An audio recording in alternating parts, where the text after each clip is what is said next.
আসসালামু আলাইকুম। কেমন আছেন সবাই? আশা করি সবাই ভালো আছেন। আজকের ভিডিওটা খুব ইম্পর্টেন্ট একটা ভিডিও। বিশেষ করে তাদের জন্য যারা কিনা কাজাখস্তানে চলে এসেছেন নতুন অথবা কাজাখস্তানে আসার প্ল্যান করতেছেন। ভিসা-মিসা সব টিকিট সবকিছু রেডি। সো কাজাখস্তানে আসার পরে ১ম ৩০ দিনের মধ্যে আপনি কিছু বেসিক সমস্যার মধ্যে পড়ে যাবেন এবং যেগুলো কিনা আসলে সবাই ফেস করে। কিন্তু কথায় আছে না, প্রত্যেকটা সমস্যার কিন্তু একটা সহজ সমাধান রয়েছে। এবং আজকের ভিডিওটাতে আমি সেই সমস্যা এবং সমাধানগুলো নিয়ে আলোচনা করব, যেগুলো কিনা কাজাখস্তানে আসার পরে প্রথম ৩০ দিনের মধ্যে আপনি ফেস করতে পারেন। আশা করতেছি এই ভিডিওটা সবার উপকার আসবে। কাজাখস্তানে আসার পরে প্রথম যে সমস্যাটার মধ্যে পড়বেন সেটা হচ্ছে ভাষা সমস্যা। এদেশের মানুষ বিশেষত কাজাক এবং রাশিয়ান ভাষাটা বেশি ব্যবহার করে। তবে কাজাখস্তানে কাজাক ভাষা হচ্ছে ন্যাশনাল ল্যাঙ্গুয়েজ। তবে এই দেশে 70% মানুষ আসলে রাশিয়ান ভাষায় কথা বলে। বাকি থাকে ইংরেজি। ইংরেজি আসলে কেউ কথা বলে না বললেই চলে। সেই ইংরেজি ভাষার আসলে কোনো দাম নাই। সো আপনি এখানে আসার পরে দেখা যাবে যে প্রথমত আপনি ভাষা জানেন না। আপনার ফলের দোকান হোক, সুপার শপ হোক, অথবা আপনার যে কোনো কাজের ক্ষেত্রে হোক বা বাসা খোঁজা নেওয়া হোক, সব ক্ষেত্রে আপনি একটা বাধার সম্মুখীন হবেন। সো এই দেশে আসার পরে প্রথমত আপনি ভাষাটা শেখার গুরুত্ব দিবেন এবং প্রথম থেকে ভাষাটা শিখতে শুরু করবেন এবং রাশিয়ান ভাষাই মূলত শিখবেন, যেহেতু এই দেশে 70% মানুষ রাশিয়ান ভাষায় কথা বলে। তো রাশিয়ান ভাষা আসলে এতটা কঠিন একটা কিছু না। আমি যদি আপনাকে কিছু একটা এক্সাম্পল দিই, যেমন প্রিভিয়েত মানে হাই বা হ্যালো, দা মানে ইয়েস মানে হ্যাঁ, নিয়েত মানে না। যেমন এই কাকভি মানে কেমন আছো।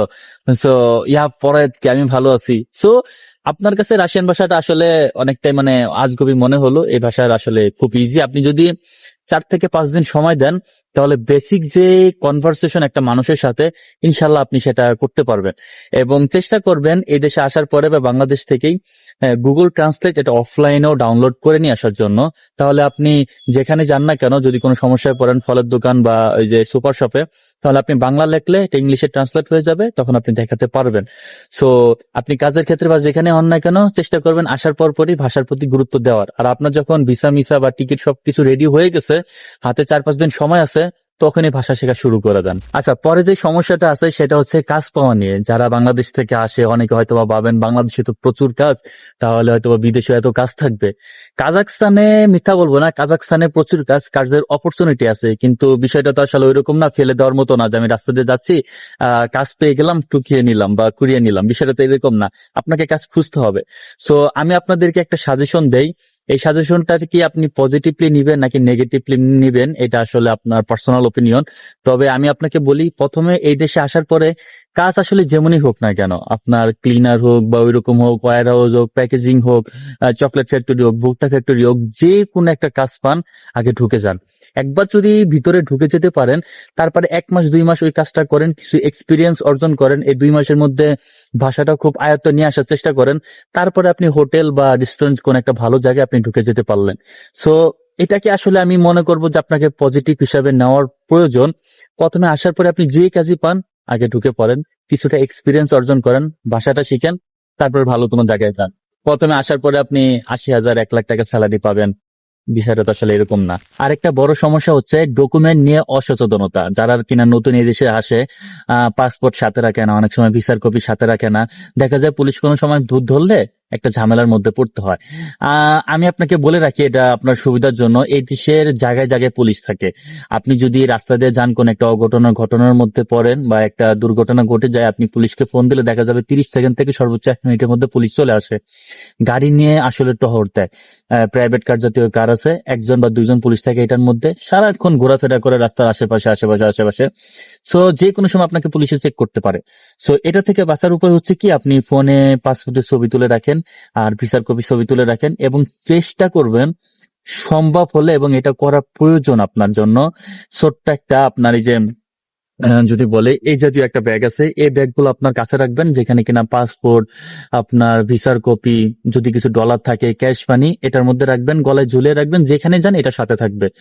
আপনার পাসপোর্ট আর ভিসার থাকলে আশা করি আপনার কোনো প্রবলেম করবে না। আর আপনার কাছে যদি না থাকে, আপনি বুঝবে কিভাবে যে আপনি এটা এই দেশে ইলিগেল আছেন নাকি ইলিগেল ভাবে আছেন।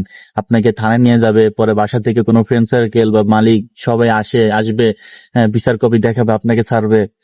এই বাড়তে একটা ঝামেলার মধ্যে কেন যাওয়া প্রয়োজন বলেন? আরেকটা খুবই গুরুত্বপূর্ণ একটা সমস্যা যেটা কিনা আমার হয়তো প্রথমে বলা উচিত ছিল, এবং সেটা হচ্ছে খাবারের সমস্যা। এদেশের লোকাল খাবার এবং বাংলাদেশের খাবারের মধ্যে কিন্তু আকাশ পাতাল তফাৎ, পুরোপুরি ভিন্ন। যারা কিনা মাংস লাভার, মানে মাংস খুব পছন্দ করেন, এদেশে কোনো রেস্টুরেন্টে যাওয়ার পরে মাংস খাওয়ার পর মনে হবে এটা কি খেলাম। সো বিষয়টা তো হচ্ছে এরকম। সো আপনি প্রথম অবস্থায় যখন আসবেন, 2-1 দিন তো হয়তো বা, যদি আপনি কোম্পানির ভিসায় ডাইরেক্ট চলে আসেন, থাকা খাওয়া কোম্পানি, তাহলে তো হয়তো বা কিছুটা খাবারের খরচ বেঁচে যেতে পারে। তবে কোম্পানিতেও তো আপনার শুধু বাঙালি আছে বিষয়টা এরকম না, উজবেকিস্তান, কাজাকিস্তান, রাশিয়ান অনেক লোক কাজ করে। সো ওই লোকাল খাবারই আপনি পাবেন। সো প্রথমত খাবার নিয়ে একটু সমস্যার মধ্যে পড়তে পারেন। তো যখন 1 মাস বা 2 মাস পরে, বা আপনি যখন বাসা নিজে খুঁজে নিবেন, আলাদাভাবে রান্না করবেন, তখন হয়তো বা নিজের মন মতো রান্না করে খেতে পারবেন। এই দেশে অনেক সুপার শপ আছে, যেমন কাঁচা মাংস টাংস পাওয়া যায়, এগুলো নিয়ে বাসায় নিজের রান্না মতো করে খাবেন। এবং প্রথম প্রথম যখন এই দেশে আসবেন, এই দেশের লোকাল খাবারের সমস্যা হবে। বিষয়টা হইতেছে কি, এই দেশের খাবার কিন্তু অস্বাস্থ্যকর না। আপনি খেলে যে গ্যাসের, নতুন খাবার আপনার পেটে সমস্যা করবে, গ্যাস হবে, বিষয়টা এরকম না। খুবই স্বাস্থ্যকর খাবার। কিন্তু কথা আছে না, আমার আম্মা একটা কথা বলে, কোন জিনিস যদি আপনি ভক্তি সহকারে না খান, তাহলে ওইটা আসলে গায়ে লাগে না। যার কারণে আপনি এদেশে সুস্বাদু খাবার খেলেও আপনার মুখে আসলে সুস্বাদু লাগবে না, এবং দেখা যাবে শরীরটা আসলে অনেকটা দুর্বল হয়ে পড়ে আছে। তো চেষ্টা করবেন যখন নিচে বাসা নিবেন বা কোম্পানিতে থাকেন না কেন, 2-4 জন বাঙালি থাকলে নিজে রান্না করে খাওয়াটা একটু হলেও বেটার, যদি একটু খরচ বেশিও পড়ে আর কি। সো আরেকটা সমস্যার কথা, সেটা হচ্ছে যে প্রথম অবস্থায় না পেলেও একটা সময় পরে গিয়ে এই সমস্যার মধ্যে পড়বেন। সেটা হচ্ছে বাসা খোঁজা বা রুম খোঁজা। আসলে অনেকে আছে যেমন স্টুডেন্ট হিসাবে আসে, তারা যদি কলেজে বা ভার্সিটিতে যদি ডরমিটরি খুঁজে না পায়, বা ডরমিটরিতে যদি সিট না পায়, তাহলে দেখা যাবে বাসা খুঁজে বাইরে থাকা লাগে। অনেক সময় হয় কি, দালাল বা এজেন্সির কাছে আশ্রয় নিয়ে একটা বাসা রুম খোঁজা, তো অনেক সময় এগুলো আসলে এক্সপেন্সিভ হয়ে যায়, এবং ভালো কোনো জায়গাও বাসা খুঁজে পাওয়া যায় না। সো এর থেকে সমাধান হচ্ছে কি, আপনারা চেষ্টা করবেন 3-4 জন বাঙালি বা 5 জন বা 6 জন বাঙালি একসাথে থাকার জন্য একটা ফ্ল্যাট বালা নিলেন 2 রুমের। তো এভাবে শেয়ার করে থাকার চেষ্টা করবেন, এবং যেখানে বাসাটা নেন না কেন, চেষ্টা করবেন বাস স্ট্যান্ড অথবা মেট্রো স্ট্যান্ডের আশেপাশে যেন হয়। অনেক সময় হয় কি, আপনি বাসা ভাড়া একটু বাঁচাতে গিয়ে শহর থেকে একটু দূরে বাসা ভাড়া নিলেন, অনেক সময় দেখা যাবে যে আপনার বাস স্ট্যান্ড নাই, মেট্রো স্ট্যান্ড নাই, আপনার ট্যাক্সিতে করে যাওয়া আসা করা লাগতেছে। সো কম বাসা ভাড়া নিয়ে শহর থেকে দূরে নিয়ে ট্যাক্সিতে করে চলাচল করা, সে একই রকম এক্সপেন্সিভ হয়ে গেল। সো যেখানে বাসাটা নেন না কেন, হয়তোবা চেষ্টা করবেন বাস স্ট্যান্ড বা মেট্রো স্ট্যান্ড যেন আপনার বাসা থেকে 4-5 মিনিটে হাঁটার দূরত্ব হয়ে যায়। সবশেষ আসলে প্রতারণার কথাও বলতে হয়। অনেকে নতুনদেরকে টার্গেট করে কাজের কথা বলে, তারপর হচ্ছে ভিসা বা ডকুমেন্ট ঠিক করে দিবে এরকম কথা বলে নতুন অনেক টাকা হাতিয়ে নেয়। সো এই সমস্ত ক্ষেত্রে আপনারা অভিজ্ঞতার একটা পরামর্শ নেওয়ার চেষ্টা করবেন। কোন একটা বিষয় বুঝতেছেন না, এই দালাল বা এই যে এজেন্সির সাথে কথা হয়েছে, সে এত টাকা চার্জ করতেছে বা এরকম পদ্ধতি দেখায় দিতেছে। সো এই সমস্ত ক্ষেত্রে আপনি আরো কয়েকজনের সাথে কথা বলবেন। কোন একটা বিষয় নিয়ে যখন আপনি 5-7 জনের সাথে কথা বলবেন, দেখা যাবে যে ওই বিষয় নিয়ে পূর্ণাঙ্গ একটা ধারণা আপনার মধ্যে চলে এসেছে, আপনার মধ্যে আর কোনো কনফিউশন থাকবে না। তখন আপনি কোন লোকটা ভালো হবে, কোন লোকটা বিশ্বস্ত, এবং কোন লোকের মাধ্যমে কাজ করলে আপনি আপনি ফলাফল পাবেন, এটা আসলে বুঝতে পারবেন। আপনার আরেকটা সমস্যার কথা যদি বলতে হয়, এবং সেটা হচ্ছে মানসিক একটা চাপ। আপনি বাংলাদেশ থেকে বাবা মা কি সবকিছু সবাইকে রেখে এমন একটা জায়গায় আসছেন যেখানে আপনি কাউকে চিনেন না। আপনার দালালের সাথে বা এজেন্সির সাথে কথা হয়ে আপনি এই দেশে আসলেন, এমন একটা কোম্পানিতে কাজ নিলেন বা এমন একটা জায়গায় কাজ করলেন যেখানে কিনা আসলে কোনো বাঙালি নাই, আপনি একাই বাঙালি। হতেই পারে আপনার লাইসেন্সের তো লাইসেন্স নাই, এই দেশে তো বাঙালি লাখ লাখ বাঙালি নাই। সো দেখা যাবে উজবেকিস্তান, কাজাকিস্তান অথবা রাশিয়ান এমন লোকদের সাথে আপনি কাজ করতেছেন। সো আপনি নিজের মাতৃভাষায় কথা বলতে পারতেছেন না, নিজের মনের ভাব প্রকাশ করতে পারতেছেন না। অনেক সময় দেখা যাবে কি একটা মানসিক চাপ চলে আসে। সো এই সমস্ত ক্ষেত্রে বাবা মার সাথে একটা নির্দিষ্ট সময় বের করবেন, একটা কাজের রুটিন করে নিবেন যে 5টা বা 6টা পর্যন্ত কাজ।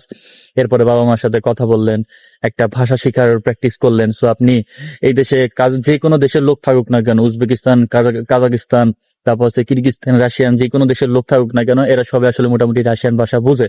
সো আপনি যখন রাশিয়ান ভাষায় শিখার প্র্যাকটিস করবেন, যতটুকু প্র্যাকটিস করেন না কেন, পাশের ওই লোকটার সাথে আপনি যে প্র্যাকটিস করবেন এবং তার সাথে কথা বলা ট্রাই করবেন।